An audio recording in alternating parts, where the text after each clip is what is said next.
اعوذ باللہ من الشیطان الرجیم بسم اللہ الرحمن الرحیم۔ قومیں پیدا ہوتی ہیں، مٹ جاتی ہیں، بستیاں آباد ہوتی ہیں، اجڑ جاتی ہیں، تہذیبیں بکھرتی ہیں، دھندلا جاتی ہیں، شخصیتیں پیدا ہوتی ہیں، مر جاتی ہیں، داستانیں مرتب ہوتی ہیں، محو ہو جاتی ہیں۔ یہ عمل ابتدائے آفرینی سے جاری ہے اور مسلسل جاری رہے گا، لیکن یہ ایک داستان عالم ہے جو تاریخ کے صفحات میں آج بھی اسی طرح روشن اور تابندہ ہے جس طرح آج سے 1300 سال پہلے تھی۔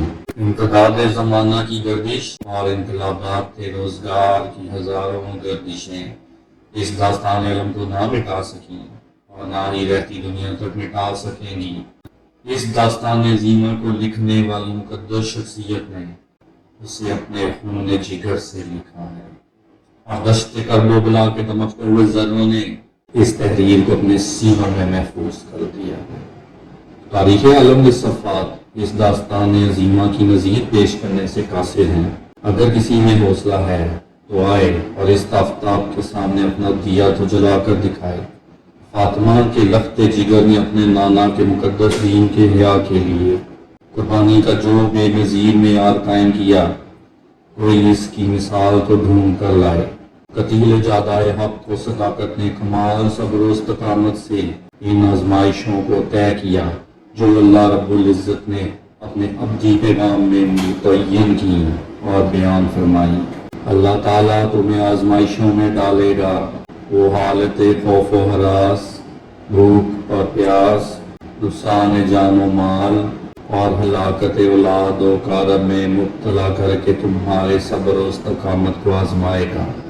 بس اللہ کی طرف سے بشارت ہے ان لوگوں کے لیے جن کے ثبات و استقامت کا یہ حال ہے کہ جب مصائب میں گھرے ہوتے ہیں تو اپنے تمام تر معاملات یہ کہہ کر اللہ کے سپرد کر دیتے ہیں، اِنَّ لِلَّهِ وَإِنَّا إِلَيْهِ رَاجِعُونَ۔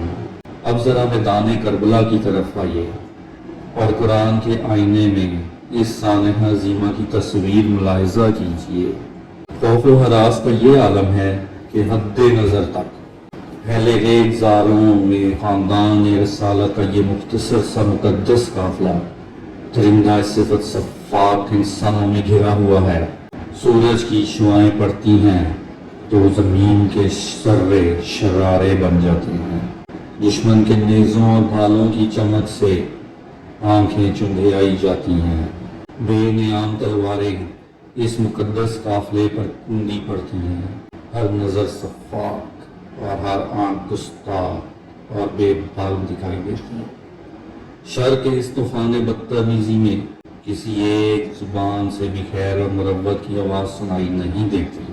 رات کی تاریکی شریر لشکر کے گھوڑوں کی ہنہناہٹ سے اور بھی خوفناک بن جاتی ہے۔ سلامتی کے تمام دروازے بند ہیں، لیکن کچھ پاک سر ہیں جو ایسے ماحول میں بھی جھکے ہوئے اپنے اللہ کی تسبیح بیان کر رہے ہیں۔ بھوک اور پیاس کا یہ عالم ہے کہ فرات کے کنارے گھوڑوں اور گدھوں کے لیے تو عذاب اور کشادہ ہیں، لیکن دوش رسول صلی اللہ علیہ وآلہ وسلم کا سوار، جوانان جنت کا سردار، مسافر کرب و بلا اپنے قبیلے کے ساتھ پانی کے ایک ایک قطرے سے محروم ہے۔ اہل بیت کے خیموں سے العطش کی آوازیں بلند ہو رہی ہیں۔ ننھے بچے پیاس کی شدت سے نڈھال ہوئے جا رہے ہیں، لیکن حکم ہے کہ حسین اور اس کے اہل بیت تک فرات کے پانی کا ایک گھونٹ بھی نہ پہنچنے پائے۔ وہ دیکھو عباس علمدار مشکیزہ کندھوں پر ڈالے کس جرت و پامردی سے لڑتے بھیڑتے نہر کے کنارے پہنچنے میں کامیاب ہو گئے کہ پیاسوں کا بلکنا دیکھا نہیں جاتا، مشکیزہ بھر لیا ہے۔ چونکہ خود بھی پیاسے ہیں، چاہا کہ پیاس بجھا لیں، لیکن یہ کیا، چلو بھر کر پھر کیوں اچھال کر پھینک دیا۔ وفاداری اور رفاقت کی پاسداری پیاس کی شدت پر غالب آ گئی۔ حسین پیاسے ہیں، ان کے بچے پیاسے ہیں، پردہ نشین بیویاں پیاسی ہیں، سکینہ پیاسی ہے، بیمار عابد پیاسا ہے، زہرا ثانی جناب زینب کے لخت جگر اون اور محمد پیاسے ہیں۔ ایسے میں عباس کے حلق سے پانی کا یہ چلو کیسے اتر سکتا ہے؟ بھر کر اچھال دیا اور مشکیزہ سنبھال علم تھامے خیمہ گاہ سادات کی طرف روانہ ہو گئے۔ دشمن نے یلغار کی، گھمسان کا رنگ پڑ گیا۔ وہ دیکھو، عباس کا دایاں بازو کٹ کر دور جا پڑا۔ لیجئے، وہ بائیں بازو سے بھی محروم ہو گئے۔ مشکیزہ تیروں سے چھلنی ہو گیا، منہ میں تھاما ہوا علم گرنا جا رہا ہے۔ اس سے پہلے کہ حسین بھائی کی مدد کو پہنچے، صدق و صفا کا یہ پیکر حق کے رفاقت ادا کر کے اپنے خالق حقیقی کے پاس جا پہنچا ہے۔ خیموں سے اب بھی تسبیح و تحلیل کی صدائیں بلند ہو رہی ہیں۔ نقصان جان و مال اور ہلاکت اولاد و کارب کی تفسیر جو نواسہ رسول نے میدان کربلا کے سینے پہ تحریر کی، اس کی مثال کون پیش کر سکتا ہے؟ وہ دیکھو گنج شہیداں، جہاں گلشن رسول کا ایک ایک پھول اور ایک ایک کلی خون میں نہائی پڑی ہے۔ علی بن حسین، عبداللہ بن حسین، قاسم بن الحسن، عبداللہ بن الحسن، ابو بکر بن الحسن، عباس بن علی، عبداللہ بن علی، عثمان بن علی، محمد بن علی، ابو بکر بن علی، جعفر بن علی۔ گویا علی کا پورا گھرانہ لٹ گیا۔ زینب بنت علی کی گود بھی خزاں کی اس چیرہ دستی سے نہیں بچی۔ اس کے دونوں کم سن لخت جگر بھی گنج شہیدہ میں سرخرو پڑے ہیں۔ ادھر آل عقیل بھی گلگل کے بائیں اوڑے پڑی ہے۔ جعفر بن عقیل، عبد الرحمن بن عقیل، عبداللہ بن عقیل، محمد بن مسلم بن عقیل، عبداللہ بن مسلم بن عقیل، محمد بن ابی سعید بن عقیل۔ یہ وہ مقدس و محترم ہستیاں ہیں جن کی دہلیز پر فرشتے بھی بلا اجازت پر نہ مار سکتے تھے، اور آج کربلا کی ریت پر خون میں نہائے پڑے ہیں۔ ذرا قدم آگے بڑھائیے، میدان کارزار کا رنگ ابھی بھی قابل دید ہے، جہاں ہر طرف خون شہیداں سرخ پتیوں کی طرح بکھرا پڑا ہے۔ گویا جگہ جگہ لالہ صحرائی امڑ پڑے ہیں۔ اے خاک کربلا، اپنی اس سرخ روئی پر ناز کر کہ تو خون مقدس کی امین بنی۔ نواسہ رسول کے بہادر ساتھیوں نے تیرے سینے پہ تاریخ کے انمٹ نقوش بنا ڈالے ہیں۔ محترم خاتون ام دہب کا لاشا بھی تو ادھر ہی پڑا ہے، جو اپنے مقتول شوہر عبداللہ بن عمیر کے چہرے سے گرد صاف کر رہی تھی کہ کسی شکی القلب کی تلوار نے اسے وہیں کاٹ کر ڈھیر کر دیا۔ ٹھہرے چشم فلک، مجھے ان شہیدوں کو ہدیہ عقیدت اور سلام شوق پیش کر لینے دے۔ میرے پاؤں لڑکھڑا رہے ہیں، مجھ میں ابھی نہ آگے بڑھنے کی طاقت ہے اور نہ کسی اور دلفراش منظر کو دیکھنے کی طاقت۔ تو نے اس دھرتی پر لاکھوں قافلے لٹتے دیکھے ہوں گے، لاکھوں مظلوم قتل ہوتے دیکھے ہوں گے، شاید اس لیے تیری آنکھیں پتھر ہو چکی ہیں کہ ان سے اشک بھی جاری تک نہ ہوئے۔ لیکن بتا تو صحیح، تو نے کس کی کو یوں جرت و پامردی سے آگے بڑھ کر موت کو یوں گلے سے لگاتے دیکھا ہے؟ کیا کسی نے یوں رسم وفا نبھائی اور یوں حق کے رفاقت ادا کیا؟ کسی نے یوں بے سر و سامانی میں بھوک اور پیاس کی شدت کے باوجود ایسی جرت کا مظاہرہ کیا؟ ادھر گنتی کے چند نفوس ہیں اور ادھر ہزاروں کا لشکر۔ اے شہیدو، میں تمہاری عظمت کو سلام کن الفاظ میں کہوں؟ میں تمہاری غیرت اور حمیت کو کس طرح خراج تحسین پیش کروں؟ میرے پاس وہ الفاظ ہیں نہ زبان کو یاد۔ تم نے اللہ کے دین اور رسول اللہ صلی اللہ علیہ وآلہ وسلم کے ناموس پر جس طرح پروانہ وار اپنی جان نثار کی، اس کا اجر تمہیں اللہ کے سوا کون دے سکتا ہے؟ اور اس کی قدر سوائے رسول اللہ صلی اللہ علیہ وآلہ وسلم کے کون جان سکتا ہے؟ آواز آئی، یہیں مت ٹھہر جا، سینے کو تھام اور قدم ذرا آگے بڑھا، وہ دیکھ کچھ دور ایک لاشا پڑا ہے، سب سے الگ، سب سے تھک، اسے پہچاننے کی کوشش کر، مگر اس کا سر تن سے کاٹ لیا گیا ہے اور لاشے کو گھوڑوں کی ٹاپوں سے یوں رون ڈالا گیا ہے کہ پہچان مشکل ہے، ہڈیاں پسلیاں ٹوٹ ٹوٹ کر خمیدہ ہو چکی ہیں، جسم سے لباس نوچ کر تپتیلے پر برہنہ ڈال دیا گیا ہے، لیکن دیکھو اس تمام تر برہنگی اور بیچارگی کے باوجود لاشے سے ایک عظمت پھوٹی پڑتی ہے۔ یہ باوقار لاشا یقیناً کسی شہزادے کا ہے، سردار کا ہے۔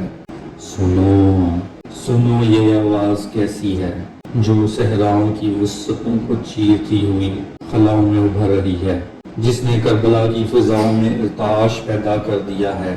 پرندے ٹھہر گئے ہیں، ہوائیں ساکن ہو گئی ہیں، دھوپ کی رنگت زرد پڑ گئی ہے۔ غور سے سنو اور اس کے ایک ایک لفظ کو ذہن میں محفوظ کر لو کہ مستقبل کا مورخ ان الفاظ سے تاریخ کو کچھ نئے عنوان دے گا۔ سنو، کہنے والا کہہ رہا ہے، اے لوگو، میرا حسب نسب یاد کرو، سوچو میں کون ہوں، پھر اپنے گریبانوں میں منہ ڈالو اور اپنے ضمیر کا محاسبہ کرو، خوب غور کرو۔ کیا تمہارے لیے میرا قتل کرنا اور میری حرمت کا رشتہ توڑنا روا ہے؟ کیا میں تمہارے نبی کی لڑکی کا بیٹا اور اس کے ہمزاد کا بیٹا نہیں ہوں؟ کیا سید الشہداء حضرت حمزہ میرے باپ کے چچا نہیں تھے؟ کیا ذوالجناحین جعفر تیار میرے چچا نہیں ہیں؟ کیا تم نے جناب رسول صلی اللہ علیہ وآلہ وسلم کا یہ مشہور قول نہیں سنا کہ آپ میرے اور میرے بھائی کے حق میں فرماتے ہیں کہ حسن اور حسین جنت کے سردار ہیں؟ اگر میرا یہ بیان سچا ہے، اور یقیناً سچا ہے، کیونکہ واللہ میں نے ہوش سنبھالنے کے بعد سے آج تک کبھی جھوٹ نہیں بولا، تو بتلاؤ کیا تمہیں یوں برہنہ تلواروں سے میرا استقبال کرنا چاہیے تھا؟ اگر تم میری بات کا یقین نہیں کرتے تو ہم میں سے ایسے لوگ موجود ہیں جن سے تم میرے قول کی تصدیق کر سکتے ہو۔ جابر بن عبداللہ انصاری سے پوچھو، ابو سعید سے پوچھو، سہل بن سعد سعدی سے پوچھو، زید بن ارقم سے پوچھو، انس بن مالک سے پوچھو، وہ تمہیں بتائیں گے کہ انہوں نے میرے اور میرے بھائی کے بارے میں رسول اللہ صلی اللہ علیہ وآلہ وسلم کو یہ فرماتے سنا ہے یا نہیں؟ کیا یہ بات بھی تمہیں میرا خون بہانے سے نہیں روک سکتی؟ واللہ اس وقت روئے زمین پر میرے کسی نبی کی بیٹی کا بیٹا موجود نہیں، میں تمہارے نبی کا بلا واسطہ نواسا ہوں، مجھے کس لیے ہلاک کرنا چاہتے ہو؟ کیا میں نے کسی کی جان لی ہے، کسی کا خون بہایا ہے، کسی کا مال چھینا ہے؟ کہو کیا بات ہے، آخر میرا قصور کیا ہے؟ یہ تو شہزادہ حنین کی آواز ہے، یہ تو مظلوم کربلا مولا حسین علیہ السلام کا لاشا ہے، وہ حسین جو بنت رسول فاطمہ کا لخت جگر ہے، جس کا باپ علی المرتضیٰ، جس کا بھائی حسن مجتبیٰ اور جس کا نانا محمد مصطفیٰ ہے، جو پیدا ہوا تو رسول اللہ صلی اللہ علیہ وآلہ وسلم نے گود میں لے کر اپنی زبان فیض ترجمان آپ کے منہ میں ڈال دی اور عارف رسالت و امامت بنا دیا۔ ہاں، یہ وہی حسین ہے جو کبھی رسول اللہ کے دوش پر سوار تو کبھی رسالت کی گود میں استراحت فرمایا کرتے تھے۔ نبی کے سینے پہ لیٹنے والا حسین کس بے دردی سے قتل کر دیا گیا؟ اس کی کوئی بھی دلیل ان شکل طلب انسانوں کو اس ظلم سے نہ روک سکی۔ وہ سر اقدس جو شبیہ مصطفیٰ تھا، وہ روح مطہر جو بوسہ گا رسول تھا، سنان بن انس کے نیزے پر بلند ہے، بدبخت سنان ابن سعد کے خیمے کے باہر رقص کر رہا ہے اور دیوانہ وار پکار رہا ہے، میرے اونٹوں کو چاندی اور سونے سے لاد دو، میں نے ایک عظیم بادشاہ کو قتل کیا ہے، وہ بادشاہ جو اپنے ماں باپ کی طرف سے بہترین خلق اور نسب میں سب سے بہتر تھا۔ اتنے بڑے شہنشاہ کو قتل کرنے کا انعام بھی تو بڑا ہی ہونا چاہیے۔ اے کج رفتار آسمان، یہ سب کچھ کیا ہے؟ یہ سب کچھ کیوں ہے؟ میرے سوال کا جواب دے۔ تو نے نواسہ رسول کو یوں بے دردی سے قتل ہوتے ہوئے دیکھا اور خاموش رہا، تو ان ظالموں پر ٹوٹ کیوں نہ گر پڑا؟ تیرے دامن میں پلنے والی بجلیاں کیا ہوئیں؟ کیوں نہ انہوں نے ان صفاک انسانوں کے لشکر جلا کر خاک کر ڈالے؟ اے سنگلاخ زمین، یہ تیری پیٹھ پر کیسا بھیانک کھیل کھیلا گیا اور تو ساکن رہی، تجھ سے زلزلے کیوں نہ پھوٹے؟ تم نے اپنے دامن کو جھٹک کر ان ننگے انسانی صفاتوں سے پاک کیوں نہ کر لیا؟ کیوں نہ تیرا سینہ شک ہوا کہ تیری پشت کا یہ بوجھ تیرے پیٹ کی گہرائیوں میں ڈوب کر ختم ہو جاتا؟ اے بادلو، کیا تمہارے سوتے خشک ہو گئے تھے کہ تم سے کربلا کے پیاسوں کی پیاس کا مداوا بھی نہ ہو سکا؟ تم نے پانی کی طوفان کیوں نہ الٹ دیے کہ بدبخت صفا کو بہا لے جاتے؟ اے ہوا ہو، تمہارے وہ تند و تیز طوفان کہاں گئے جس کی ایک جھلک تم نے جنگ احزاب کے موقع پر دکھائی تھی؟ کیوں نہ اب بھی تم نے ادائے حق کے خیموں کو تلپٹ کر دیا؟ کیوں نہ انہیں آگ لگا دی؟ کیوں نہ ان کی آنکھوں کو خاک آلود کر کے بینائی سے محروم کر دیا؟ بتاؤ، افلاک کے نیچے اس سے بڑا ظلم بھی کوئی ہو سکتا تھا؟ بتاؤ، تم خدائے ذوالجلال کو کیا جواب دو گے؟ لا الہ الا اللہ محمد رسول اللہ کہنے والوں، رسول اللہ کے اہل بیت کو یوں خاک و خون میں تڑپا کر کس کی تسکین کا سماع کر رہے ہو؟ اپنے نبی کی بیٹیوں کو یوں بے آبرو کر کے نبی کے کن احسانات کا بدلہ چکا رہے ہو؟ ریاض رسول کے تمام پھول چون چون کر توڑ لیے اور پھر انہیں مسل مسل کر پھینک ڈالا، لیکن تمہاری آنکھوں سے ایک آنسو نہ ٹپکا۔ تمہارے ضمیر نے تمہیں ایک بار بھی شرمسار نہ کیا، اور تم بڑھ بڑھ کر محسن انسانیت صلی اللہ علیہ وآلہ وسلم کے اہل بیت کے خیمے لوٹتے رہے۔ بتاؤ، تم رسول اللہ کو کیا جواب دو گے؟ اے فرزند رسول، میں تیرا پرسہ کیسے کروں؟ میں اس ناقدری کا شکوہ کس سے کہوں؟ خیموں کی جانب چلتا ہوں کہ وہاں زہرائے ثانی، لخت جگر بطول، تیری مائی جائی بہن زینب موجود ہیں، ام کلثوم موجود ہے، رقیہ موجود ہے، اور پھر تیری بیٹیاں سکینہ فاطمہ موجود ہیں۔ تیرا لخت جگر زین العابدین بھی موجود ہے، لیکن یہاں بھی تو ایک قیامت کا منظر ہے۔ آدھ جلے خیمے، ٹوٹی ہوئی تنابیں، دھواں چھوڑتی ہوئی چوبیں انگنت کہانیاں کہہ رہی ہیں۔ میں زینب طاہرہ سے کیا خطاب کروں کہ اس کی آنکھوں کے سوتے تک خشک ہو چکے ہیں، چادر زہرا اس کے سر سے چھین چکی ہے، سکینہ کا سر بھی برہنہ ہے، لٹے کھل کر گلے میں پڑی ہوئی ہے، آنکھوں میں وحشت ہے، ہر آنے والے سے خوف زدہ ہو کر پھپھی سے لپٹ جاتی ہے۔ زین العابدین بیماری کے باعث پہلے ہی کمزور تھے، اب بالکل نڈھال ہو چکے ہیں، کروٹ بدلنا بھی ان کے لیے مشکل ہو چکا ہے۔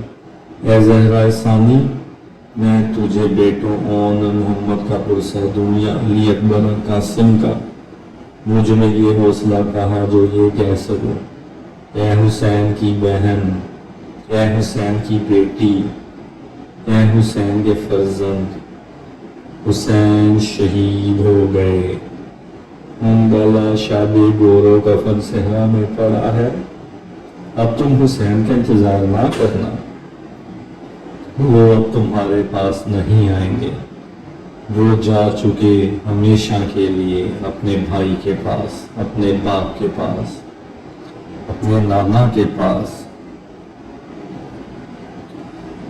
اٹھو، گنج شہیدہ میں سوئے مظلوم مسافروں کو بھی یہ پیغام پہنچا دو کہ حسین تمہارے تعاقب میں اس وادی میں پہنچ گئے جہاں تم جا چکے ہو، ان کا شایان شان استقبال کرنا، اور ہاں دشت کربلا کے مسافروں، اب رخت سفر باندھو اور سفر کی تیاری کرو، ابھی دشمن کے ترکش میں کچھ تیر باقی ہیں جو تم پر آزمانا چاہتا ہے، اب تمہیں قیدیوں کی صورت میں اس دربار میں پیش کیا جائے گا جس کے حکم سے تمہارے خیمے جلائے گئے، تمہارے سامان لوٹے گئے، تمہارے مردوں اور بچوں کو خون میں نہلایا گیا، اور ہاں تمہارے سردار کو شہید کیا گیا۔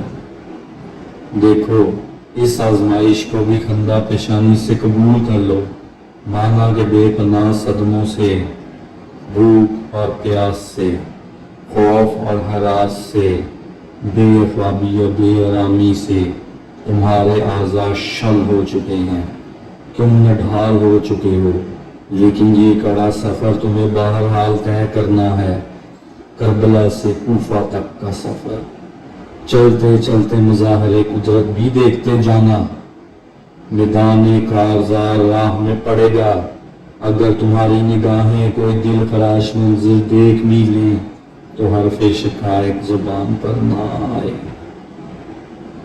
اے زہرا ثانی، اس قافلے کی قیادت بھائی کے بجائے اب تمہارے سپرد ہے، جرأت و پامردی، استقلال و تدبر جو ورثے میں تجھے ملا ہے، اس کے حق ادا کرنے کا وقت آن پہنچا ہے۔ صبر و استقامت سے قدم آگے بڑھاؤ، کیا ہوا جو اونٹوں کی پیٹھیں ننگی ہیں، پیدل بھی چلنا پڑے تو اف نہ کرنا۔ زینب کدھر ہے؟ قافلہ حسینی کی قائد زینب، وہ تو بھائی کی سربریدہ لاش سے لپٹی ہوئی ہیں، اسے بوسے دے رہی ہیں، ان کے خون میں بھیگی ہوئی مٹی اٹھا اٹھا کر آنکھوں سے لگا رہی ہیں، چہرے تک مل رہی ہیں۔ حسین، حسین، میرے بھائی، میرے سردار، میری زندگی کی متاع، میرے دونوں لختے جگر اون اور محمد تھے جو تجھ پر نثار کر چکی، بتا اب کس چیز کو تجھ پر فدا کروں، اب میرے پاس تو کچھ بھی باقی نہیں رہا، ایک جان باقی ہے سو وہ بھی حاضر ہے، مجھے بھی اپنے پاس بلا دو، یہ زندگی اب تلخیوں کے سوا کچھ نہیں رہی۔ میرے جان سے پیارے بھائی، تیری بہن پر جو صدمات پڑے ہیں، اگر تو ہوتا کبھی برداشت نہ کرتا، اب کس سے کہوں اور کیسے کہوں۔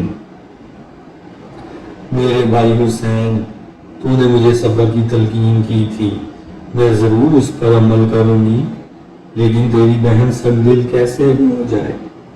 دشمنوں نے تیرے ساتھ اور پھر تیری لاش کے ساتھ جو سلوک کیا ہے اسے دیکھ کر چپ نہیں رہ سکتی۔ میں تیرا یہ خون امی اور ابا حضور کے پاس لے کر جاؤں گی، نانا حضور کی خدمت میں پیش کروں گی۔ اے محمد صلی اللہ علیہ وآلہ وسلم، تجھ پر آسمان کے فرشتوں کا درود اور سلام۔ یہ دیکھ تیرا حسین ریگستان میں پڑا ہے، خاک اور خون سے آلودہ ہے، تمام بدن ٹکڑے ٹکڑے ہے، تیری بیٹیاں قید ہیں، تیری اولاد مقتول ہے۔ ہوا ان پر خاک ڈال رہی ہے۔ ام کلثوم اور رقیہ بھی زینب کے نوحوں میں شریک ہیں۔ سکینہ اور فاطمہ باپ کی رنگی ہوئی لاش دیکھ کر چہرے پیٹ رہی ہیں، دھاڑے مار رہی ہیں، بال نوچ لیے ہیں۔ اسیران کربلا کا یہ قافلہ اب کوفہ کی طرف رواں ہے، وہی کوفہ جس کے مہمان کربلا میں لٹ گئے۔ اے سرزمین کوفہ، تو صدق و مروت کی قاتل ہے، تو وفا کے نام پر ایک تہمت ہے۔ تو نے خود ہی تو حسین کو بلایا تھا، توقع تھی تو حسین کے باپ اور حسین کے بھائی کے قتل کی تلافی کرے گی، لیکن اے بے وفا سرزمین، تیرے بیٹوں نے گھر بلائے مہمان سے یہ کیسا سلوک کیا۔ دیکھ اس کے خاندان کے افراد، عفت مام، پردہ نشین بیویاں، برہنہ سر اور معصوم بچے بیڑیاں پہنے تیری حدود میں داخل ہو رہے ہیں۔ خاندان رسالت سے تیرا یہ سلوک رہتی دنیا تک ضرب المثل بن جائے گا۔ تیری اس بے وفائی پر ایک زمانہ ماتم کرے گا۔ تو بھی اپنے شرمناک استبداد پر جیب بھر کر روئے کہ قیامت تک اس کے سوا تیرے مقدر میں اور رہ ہی کیا گیا ہے۔ تو نے ان ہستیوں کو خاک و خون میں تڑپایا ہے جو قرائے ارض پر سب سے بہتر، افضل اور ارفع گنی جاتی ہیں۔ حسین شہید ہو گئے۔ اس شہید اعظم کا سر اقدس ابن زیاد کے سامنے ایک ڈھال پر پڑا ہے۔ وہ اپنی اس بالکل عارضی اور وقتی فتح کے نشے میں بہت بدمست ہے۔ انتہائی رعونت اور نخوت سے اٹھ کر اپنی چھڑی سے دندان مبارک کو چھو رہا ہے۔ اس بدبخت کو کیا معلوم کہ یہ وہی سر اقدس ہے جو رسول اللہ کی گود میں رہا، یہ وہی مبارک دہن ہے جو بوسہ گاہ رسول بنا رہا۔ اے بدبخت انسان، اگر تجھے معلوم نہیں تو اپنے پاس بیٹھے زید بن ارقم سے پوچھ لے۔ دیکھ، اس کی آنکھیں اشکبار ہیں کہ ان آنکھوں نے جناب رسول صلی اللہ علیہ وآلہ وسلم کو دیکھا۔ وہ ان ہونٹوں کو بوسہ دیا کرتے تھے، لیکن تجھے کیا؟ تو خود بدی کی ایک زندہ علامت ہے۔ بدی کو نیکی سے کیا سروکار؟ تیری اپنی ایک تاریخ ہے جس کی ترتیب و تکمیل خود ابلیس کے ہاتھوں ہوئی۔ تو اسی کی تاریخ کا کردار ہے، لیکن یاد رکھ، تو حسین کے قتل پر تو قادر ہو سکتا ہے، حسینیت کو ختم کرنا تیرے بس کی بات نہیں۔ حسین کے خون میں نہائے ہوئے ریت کے ذرات ہواؤں کے دوش پر سوار ہو کر اکناف عالم میں بکھر چکے ہیں۔ ان قریب وہ ایسے طوفان بن کر اٹھیں گے جس میں تو اور تجھ جیسے ہر دور میں اٹھنے والے ابن زیاد اور یزید بے حیثیت تنکوں کی طرح اڑتے پھریں گے۔ تو نے حسین کو محض ایک شخص سمجھ کر شہید کر ڈالا، لیکن یاد رکھ، حسین ایک شخصیت ہی کا نام نہیں، حسین ایک پیغام ہے، آفاقی پیغام جو ہر دور کے مظلوم اور مجبور انسانوں کو درس عمل اور ولولۂ شوق عطا کرتا رہے گا۔ حسین ایک مذہب ہے جو ہمیشہ طاغوتی طاقتوں سے ٹکرانا سکھاتا رہے گا۔ حسین ایک سیاست کا نام ہے جس کے نزدیک کسی قیمت پر بھی اصولوں اور سودے بازی نہیں ہوگی۔ حسین ایک ملت ہے جس کی ابتدا حضرت ابراہیم سے ہوئی اور کربلا کے میدان میں اپنے نقطہ عروج کو پہنچی۔ حسین صدائے انقلاب ہے جو ہر دور میں بلند ہوتی رہے گی۔ حسین ایک تہذیب کا نام ہے، حسین ایک شرافت کا معیار ہے۔ اے فرشتوں سلام بھیجو اس شرف آدم پر جس نے پھر سے آدم کی عظمت کا راز تمہارے سامنے پیش کیا۔ اے ستاروں ان گنت سلام بھیجو اس ہستی پر جس کی نیکیاں تم سے زیادہ ہیں۔ اے کوہسارو سلام بھیجو اس قتیل صدق و وفا پر جس کی استقامت تم سے بڑھ کر ہے۔ اور اے انسانوں سلام بھیجو اپنے اس محسن پر جس نے اپنے خون سے تمہارے لیے عظمت کی شاہراہوں پر چراغ جلائے۔ الصلاۃ والسلام علیکہ یا رسول اللہ، الصلاۃ والسلام علیکہ یا رسول اللہ۔ میرے آقا اگر تیرا یہ غلام اس روز دنیا میں موجود ہوتا تو ہوا کے پل لگا کر کربلا کے میدان میں ضرور حاضر ہوتا۔ کسی بھی قسم کی کوئی روک تیرے اس غلام کی راہ نہ روک سکتی۔ سمندروں میں کود پڑتا، دریاؤں کو چیر دیتا، پہاڑوں سے ٹکرا جاتا۔ اگر اسے کسی قلعہ میں بند کر دیا جاتا تو ٹکرے مار مار کر دیواریں پھوڑ دیتا اور کربلا کے میدان میں ضرور حاضر ہوتا اور قتیل جفا تصویر وفا حضرت حر کی تقریب میں اپنی جان کا نذرانہ پیش کرنے میں کسی سے پیچھے نہ رہتا۔ حضرت طیبہ بی بی زینب کی چادر کی حفاظت میں اپنی جان قربان کر دیتا۔ یہ کبھی ہو ہی نہیں سکتا تھا کہ ہم زندہ ہوتے اور پاک بیویوں کی چادر کی طرف کوئی ناپاک ہاتھ بڑھنے کی جسارت کر سکتا۔ توبہ توبہ ہم کبھی ایسا نہ کرنے دیتے۔ اے میرے آقا مجھ پر عنایت کی قسم میں تیرے بعد کبھی اس دنیا میں زندہ نہ رہتا۔ اے اللہ کے دین اسلام کی عزت و ناموس کی خاطر اپنی جان قربان کرنے والے شہیدوں، اس مقام نجاح الصحاف المقبول مصطفین کے مکینان کی طرف سے نیاز مندانہ سلام قبول فرما۔ صلی اللہ علیہ وآلہ وسلم۔